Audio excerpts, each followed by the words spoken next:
আসসালামু আলাইকুম। আপনি কি জানেন দাজ্জাল আসার আগে এমন 3টি ঘটনা ঘটবে যেগুলো ঘটলে বুঝে নিতে হবে পৃথিবী সবচেয়ে ভয়ঙ্কর সময়ের দিকে যাচ্ছে। এটা কোনো কাল্পনিক নয়, এটা রাসূল সাল্লাল্লাহু আলাইহি ওয়াসাল্লামের সহিহ হাদিসের সতর্ক বার্তা। ১.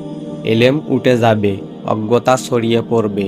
রাসূল সাল্লাল্লাহু আলাইহি ওয়াসাল্লাম বলেছেন, কিয়ামতের পূর্বে এলেম তুলে নেওয়া হবে, অজ্ঞতা ছড়িয়ে পড়বে।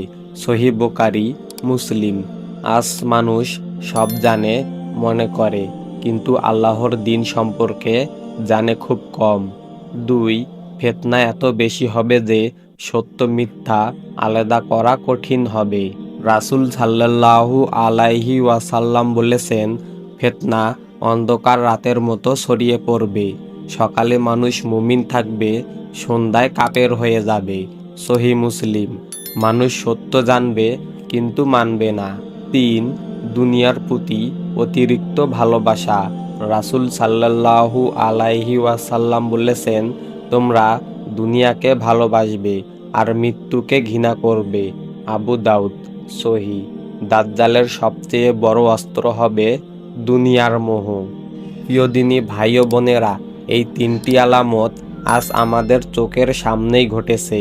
তাই এখন এই সময় ঈমান শক্ত করার, দাজ্জালের ফিতনা থেকে আল্লাহর কাছে পানাহ চাওয়ার। ভিডিওটি উপকারী মনে হলে লাইক দিন, কমেন্টে লিখুন, আল্লাহ আমাদের দাজ্জালের ফিতনা থেকে রক্ষা করুন। প্রিয়জনদের সাথে শেয়ার করুন। সহিহ ইসলামিক ভিডিও পেতে ভয়েস অফ দ্বীন চ্যানেলটি সাবস্ক্রাইব করুন। আসসালামু আলাইকুম ওয়া রাহমাতুল্লাহি ওয়া বারাকাতুহু।